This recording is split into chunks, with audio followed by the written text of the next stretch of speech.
All right. We are back here at Song of the Day, coming to you from the Rock Cave. I'm your host, Mark Pierce. It is Monday.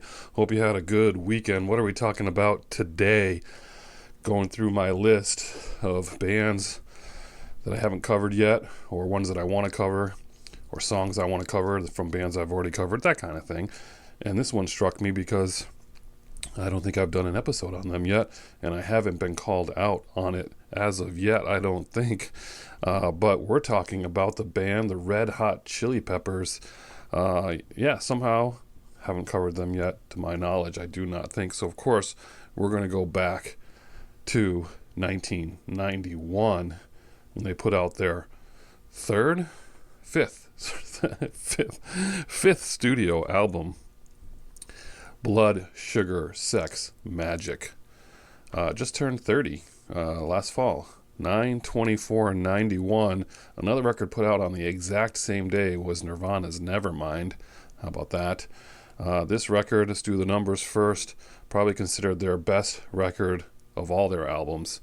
It won a Grammy, 5 singles, 7 million copies in the United States, 13 million worldwide, went to number 3. It was a big deal. Produced by Rick Rubin, the Rick Rubin. He's all over the place, isn't it? And a musical departure for them. Less heavy, less metal, more melody, which would prove to be part of one of the members' downfall or leaving the band. We'll get to that in a minute. But my introduction to Red Hot Chili Peppers was through the movie Say Anything, because that's when I first heard Taste the Pain, and that's a heavy song, and that's on Mother's Milk, the album that preceded this, and that album went to number 52, but that song is definitely heavy, and so I liked it on that soundtrack, but this is clearly, if you just look at the difference between Under the Bridge and Taste the Pain, it's a pretty big deal, right? Lots of differences here, and it was much more radio friendly, and that was on purpose. How did they record this? Rick Rubin, I don't know if it was Rick Rubin that suggested it, I think it was, but they ended up renting Harry Houdini's old mansion, and not only did they record there, but they moved in. Most of the band members lived there. One of them, I think, did not. They argued back and forth over whether it was just because he wanted to spend time with his wife or that he was afraid that it was haunted. They all agree it was haunted. But that's where they hung up and recorded this record. I gotta think back. I don't know that I owned this record.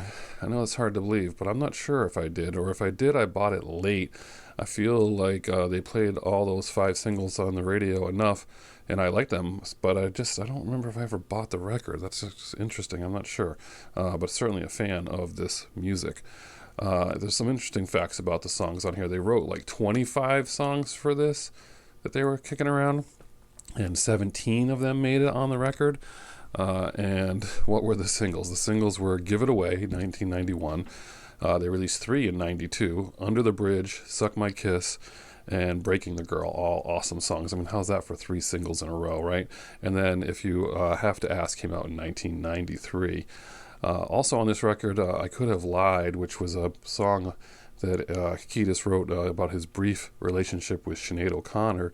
And then the interesting part that I read about this is 2 songs in the session that were cut, that were used as B-sides to the singles and released later on other albums. The first one is Soul to Squeeze. Soul to Squeeze was in these sessions, and it was the B-side of Give It Away and Under the Bridge, a B-side. And it was eventually released on the Conehead soundtrack. So picture this record with that song on there. And then another song that was kind of worked around during this session, Sicka Mechanico. I think I'm saying that right. But that was on the Wayne's World soundtrack, and that is a kick-ass song. That is awesome. So imagine if those 2 songs were on this record. I mean, this is already considered one of the most influential records of the 90s as far as this alternative grunge movement is concerned. But if those 2 songs were on this record, I don't know. That would be amazing, right? They did go out on tour, massive tour. There were some problems with Frusciante, their guitarist. he did not like the fame. He did not like the direction the band was going in. He just wanted them to be an underground punk, hardcore, rock, heavy metal, whatever band. And he was not liking the spotlight with these new songs, in particular, Under the Bridge. And so when they went on Saturday Night Live, famously, this was their chance to show the world who they were. And he just purposely was playing out of tune and not even the notes. And, they sludged through that song, but that's well documented. You can watch the performance, but he is just not trying. He's trying to mess it all up. And he eventually would quit the band, rejoin, quit, that kind of stuff. But he did quit. And it was replaced by Dave Navarro, whose first show ever with them was Woodstock 94. Paul Chabot, I know you're out there. But that was his very first performance. He had left Jane's Addiction and performed with them and did some touring with them. And then he went on to do some of his other stuff and all that. So this is quite a record. It's a big deal. This is a big deal. I know there's going to be some Red Hot Chili Pepper fans out there. I know these songs. These are songs I know, but I don't know. I did not go back and listen to this record. There's 17 songs on there. There's got to be a bunch of others on there that are worth listening to. So if you're a fan of this album, your job is to post below the ones I'm missing other than the singles that are important to listen to. So what is your song of the day? I don't know. Out of all these ones, Give It Away, Under the Bridge, Suck My Kiss, Breaking the Girl. You can't go wrong with any of them. But I'm going to go with the first single off this record, Give It Away. That's a nice one for money to get your blood pumping and your heart racing. So Red Hot Chili Peppers here in the Rock Cave. Finally, tell me your stories. You see them in concert. You love this record. I want to hear from you. Enjoy the rest of your day, whatever you're doing. I hope it involves music, and today it involves Blood, Sugar, Sex, Magic. It's got everything. It's got themes of sex, drugs, and rock and roll, but mostly the first two. So, lots to listen to today.